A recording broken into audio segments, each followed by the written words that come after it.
of the screen. They're too high. The other thing is, when we got it, Corey, when we come in here and talk to you, I'm going to point this to you because you were nice enough to say, go through the motions and go through the board of review and let them take a look at it and let it run its course. Most people did that. I did that. And some people were taken care of and some weren't. Some people got their things lowered some people got their things not lowered at all. So we've got an inequity when it comes to the people in the board of review for the things that they did. I want to take this a little further to a piece of paper I have from this is from Heather Kuykendall.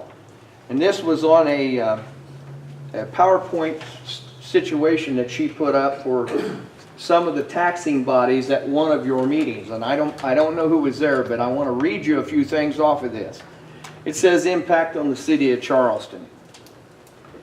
It says S&P ratings. In our view, the city's economy is weak overall. Per capita market value is 25,700, which what that says is that the average market value of a residence in that town in Charleston is 25,700, which we view negatively because it's below 30,000. So we know that if you don't get above 30,000, you get a negative approach towards the S&P rating. We know that. It's right here. Then she goes on and says the legal debt margin is 8.625% of the assessed valuations. That would be what the minimum requirement is for you to be able to get the cities or the schools to bond up to borrow money. So what I think this has been, folks, is nothing more than a game to raise the AV to where that 8.625 is greater than what it is. You hired a guy that couldn't appraise, didn't have the right things in his hands to become the appraiser to begin with, and you steered him to do whatever he did, okay? So now, where are we at?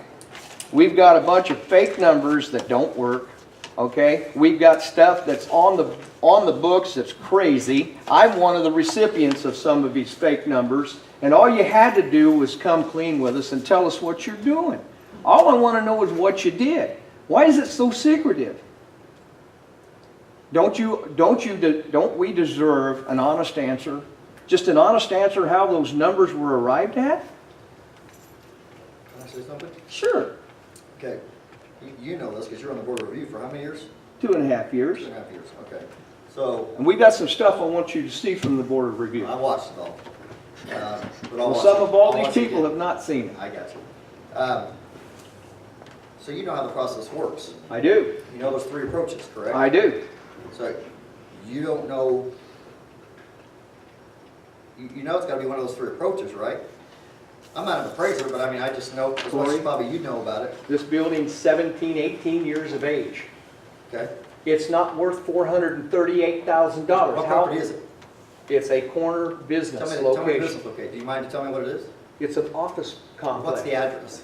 I don't know. 500 Lakeland Boulevard. Does that matter? It's on Lakeland Sure it does. It Boulevard. makes a big difference where it's at. I mean, Okay, you're a real estate guy, Sure. but the point I'm telling you, that number doesn't coexist with anything close to what the appraisal said it was worth. That's the problem. You got numbers that are gigantically high, and then somebody comes in and you give them a 20% discount, they walk away thinking they've done something. What number did your appraiser, or what I told you. approach did your appraiser use? You know what approach he used? I don't know. I'm going to guess that all three of them have to be pretty close, I would think because that's the game.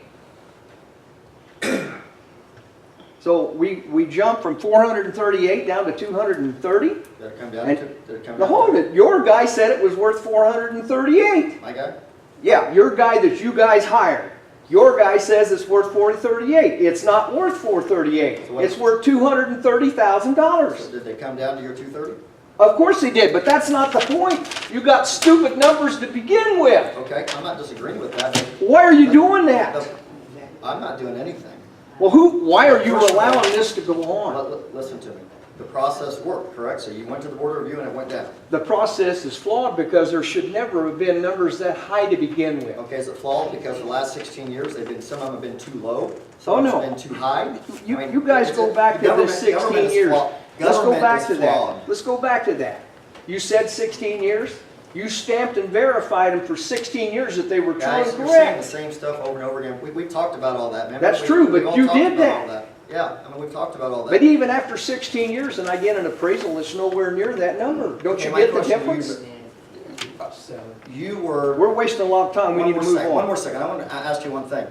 You think it's a problem for 16 years this wasn't done, correct? You think it was ridiculous that it didn't get done in 16 years? No, I'm not saying Yes or that. no? What I'm trying to tell you is that the numbers that you're playing with are not right. I'm asking you, was it ridiculous that it's taken 16 years to get this right? It's still not right. Come on, man. Come on, Answer my man. question. It's not right. Okay, Let's move on. okay. I would like for you to play the board of review for them. You're at Is- 8 minutes, and how long is this gonna take? Well, as long as we get through the board of review. I'm not talking. You want to watch it 30 or do minutes you want to is say no limited. to it? Go ahead. When they did the revaluation in 2000,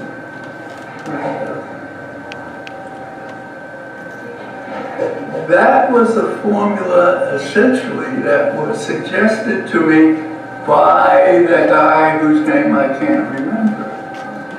So it is in effect 20 years old. Essentially doesn't work. Well, how do you know that? Because how do you know that? You asked me the origin, you asked me Why did the the origin of this, and We're talking about the rent formula. This is something else that was new and brought to the forefront. I went through the board of review meeting and just asked for a simple place to where this could be found within the manual because I never recollected any kind of a rent formula ever being discussed. And as we go through this, we find out that the rent formula that he's using is 20 years old and he doesn't know where it comes from. And as you look through and watch what's going on, the rent formula is something that was composed in the county board room, okay? I don't know. I can tell you that when I served on the board of review, Gene Tipsword refused to use it because it wasn't right. So now all of a sudden, we're using a rent formula that doesn't make any sense and it's not qualified through the Department of Revenue. So here we go. We've got somebody on the board of review that just takes it upon themselves to figure out that they got a rent formula that works, one size fits all. I got a problem with that. Okay, Mr. Perry, that's 10 minutes. We're gonna have to call We're stop on done? that. Yeah. Well, I'm not real done because I'm not Well, real I know, happy but that, three- I'll go we got ahead and 3 take minutes this, per but you know comment, what? and 3 You know what minutes you're per doing? You're person, quelching and you're people from infringing on talking. Mr. Dukeman's rights to speak. You're wrong. That's what's wrong with this board. Mr. Dukeman, you're next.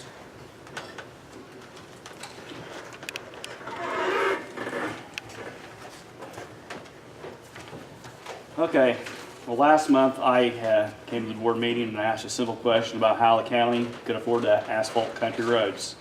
At that time, I was rudely interrupted by Mr. Daly. He stated if I'd done my homework, I would already know the answer. Well, I feel, as a taxpayer, my question should have been answered without him trying to belittle me. He never asked which road I was even referring to. So once again, I'm going to ask that same question. How can county afford to pave county or country roads? You already know the answer. I'm asking you, Mr. Daly, to go ahead and give me that answer. You asked Mr. Johnson just today how the county. No, I could didn't afford- speak to Mr. Johnson today. So Yes, I'm asking all right, you to tell me. yesterday. You're splitting hairs. You asked yesterday, you went in, and he explained it to you. So what you're saying is that last month, when you interrupted me, No. that you didn't ask a You question, were asking and therefore about the you old didn't know what state you were road. talking about. You live out on It the is old a- state road. I don't, yes, I wasn't You asked referring about- to all right. that old state road. I was Well- referring to the property, the road that runs right beside the Charleston Country Club that goes out to Owen Motors.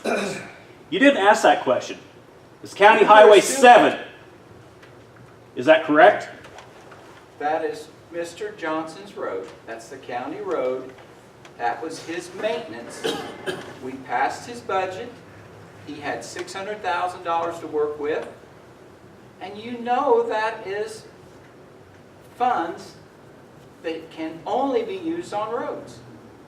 But why would Why you do bring that you up to bring the me? roads in this? Why Be- do you bring the roads in? I that's drive what- that road an awful lot. That's why I brought it up. Well, why I bring had it a up in a question. discussion about property tax when it has nothing to do Because with everybody property And I tax? told you ahead of time that it had nothing to do with taxes. The first question out of your mouth was, how much The budget. debt? How much debt That's the exactly county right. have? Paul, let's hang on here. If I can just suggest something, we publish our agenda, and I'll hit pause on your time here. We publish our agenda about, well, at least 48 hours, and sometimes it's often a week ahead of schedule. We have committee meetings, every month, virtually every month. If you guys could come, if the citizens would want to come to our committee meetings and get these issues brought out there, then we'd have time to deal with them in committee and come back here. If you want to ask your questions in a public forum, that's great, and we would be happy to let you ask those questions in a public forum, and then we can give you an accurate answer to an accurate question. That way there wouldn't be these confusions about misinterpreting what road you're talking about or not being clear what road you're talking about. So let's try to work together here to Okay. actually get some solutions. Well- And maybe, just a second, and maybe we can quit playing gotcha games and actually get down to dealing with some issues if we want answers, and dealing with some issues to try to solve some things, okay? And while I'm still on pause, if I could also point out, just from the basic sense of courtesy, and this goes all the way across the board, even to you county board members, if one person is talking, we wait until that is over with. It does not do any good whatsoever to have people speaking on each other, people interrupting. We have a disagreement, but there is no reason in the world why we cannot civilly address that disagreement. I agree. Thank But the you. question, Go ahead. the thing that I have to say about that, if I was not on this here, with this group of other concerned taxpayers of Coles County, he would have never said that to anyone else in this room. Would you agree to that? Let's go on. So I did get my answer, and I did find out. I did do my homework, Mr. Daly, and you know that I did find out. But I wanted everyone else in the room to also know about the road I was speaking of, and that I did have a legitimate question asking about where the dollars came from, how we could afford it. So therefore, in the future, I would hope that this board would have a little bit of respect for the people coming into this room. If they ask a simple question, they should get an answer, but they should not be belittled at all. I'm all for respect, and I agree with that, but we're the ones being called all the names, and Yeah. liars, and thief, and corrupt, and You colluding. stay. No, wait, let me talk. Let me talk. Let's go ahead into that. So, Okay? let's do it on both sides, totally agree. So let's all be adults and try to talk through these things. Absolutely. 100% agree with what you're saying. We're the ones being attacked here on most of the issues here. Thank you. Okay, I've got two more here. If the law hadn't been violated, we would not even be here. See what I mean? Mr. Stodden, would you like to speak tonight?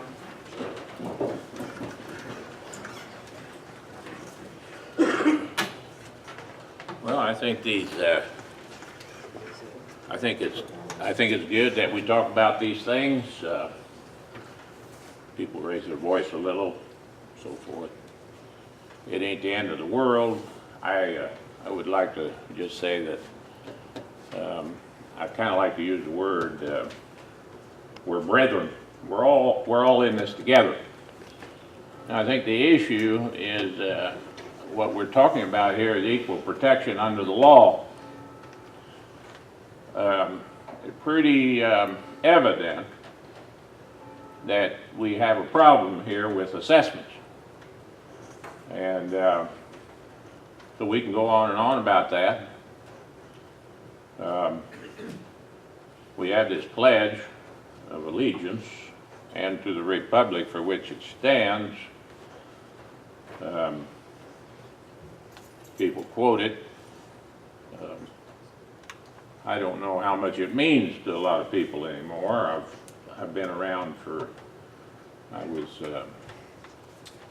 way back in 1970. I met a man. He said, you should do this and this, and I said, no, I didn't do that. And from then on, I started looking into government, and I've learned some things, so forth. But this is the issue here, equal protection under the law. Violation, I think it's the 14th Amendment, I think, isn't that right? I know for sure, I think it's the 14th Amendment. So we've got the courts, we've got the law to sort it out. I think time will resolve a lot of these issues, and I think it is about time that we come to these meetings. And you know what? It ain't always going to be pleasant. We just will get used to it. There's something wrong. There is something wrong here. It's about time it's rectified. And there's more, as an old saying, after it was all said and done, there was more said than done. It's time we get something done. Thank you. Mr. Allen, you still wish to speak? Thank you, Chairman. Appreciate it. I'm going to show you how to make some money. Listen up. You may have some questions. As a local government accountability organization, we've pretty much seen it all when it comes to problems within local government, from incompetence, malfeasance, misconduct. After watching the video from the last meeting, which unfortunately couldn't be here, I have to now add arrogance to that list. Mr. Daly, you berated a citizen claiming they didn't know what they were talking about and advised them they should come to your committee meetings to see how things are done. Let's discuss how things are done in Coles County. You talked about how you work for the people and are going through the process. I appreciate that. Please tell the public what process is being done or going through for the following issues brought to this board's attention over the last roughly 8 months. What steps are taken to recover the ETSB funds paid to a private law firm? What steps are being done regarding an intergovernmental agreement with ETSB, which is not a public body politic, that you can't enter a intergovernmental agreement with yourself? Selling guns in direct violation of court orders for them to be destroyed. Failing to provide all the required information in the property tax publication. Let me tell you what I know, and all without attending one of those meetings. Instructing the paper to print the property tax notifications as small as possible to keep the cost down, all while the law requires a font size no less than 11, is a violation of law. 5.5 font size does not cut it. Notifying a person who submitted a bid that they need to change the bid to include more details and they comply with that and are awarded the contract smells like bid rigging. Lying to the public by claiming Becker's an employee. I think everybody covered that pretty well. We all know he wasn't an employee. This one is where you'll make some money. Lying on property tax documents claiming the land is not being leased. Thus, no property tax being collected when in fact it is being leased by private business. How is it that we can identify farm ground not being taxed by this county and public bodies filing false documents, but your own full-time tax-funded employees don't catch it? I could go on, but time is limited. I'll respect that. I will not let the illegal gun sales go, and here's why. Your inaction has placed this county in a position of serious liability, and don't take my word for it. Go ask the taxpayers of Cicero, who just paid out $4.5 million on a shooting that involved a gun that was supposed to be destroyed. Why are you liable if you continue to protect the past sheriff? 55 ILCS 5/3-6020, section 3-6020, contempt of court.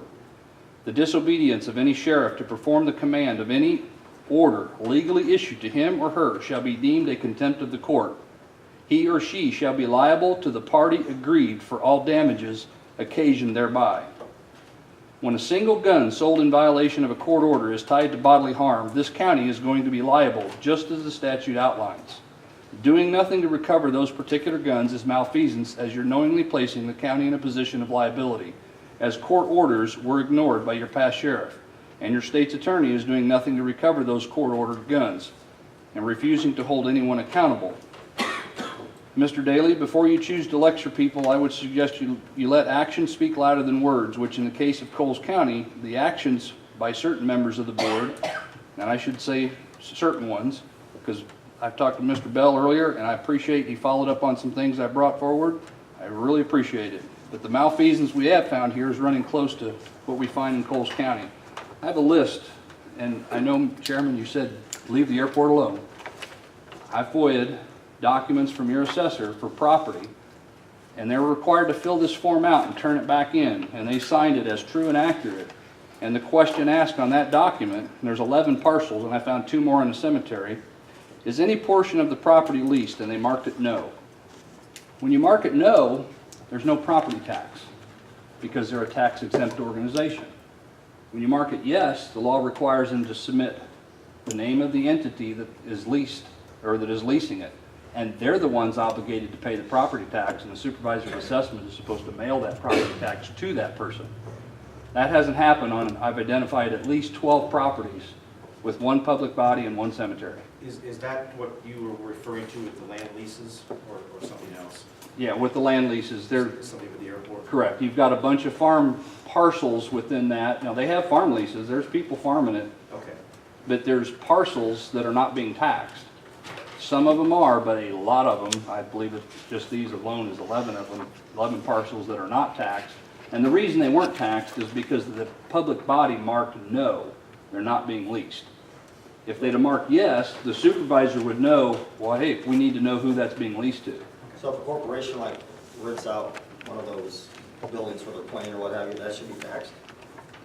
It's, on an airport authority, it's done different than a county airport. There's 2 different criteria. I know on a county airport, yes, T-hangars and buildings like that, when they're leased to private entities, they're required to pay tax on it. I'm not positive on an airport authority, but on the ground that's being leased under the property tax code, absolutely, and it even talks about airport authority. But my point being, the public body did not represent the truth. They told you folks, here's 11 parcels that should be taxed that are not being taxed. That takes tax money away from everybody else, and the rest of the people are carrying the burden. And that's back to a 14th Amendment issue. We want it equal across the board. And that's just a little pinprick of what we identified in less than a couple hours of digging on the GIS system, which I'm glad it seems to be up and working great now. A few weeks ago, we couldn't get it to work, but it's working perfect now. Thank you, sir. Thank you. So, motion to adjourn? Moved by Degler, second by Rick Shook, Mr. Shook. All in favor, roll call, please. Bell. Yes. Coffee. Yes. Daly. Yes. Edwards. Eads. Yes. Purdy. Yes. Sanders. Yes. Shook. Yes. Singleton. Yes. And Mattson. Yes. Thank you.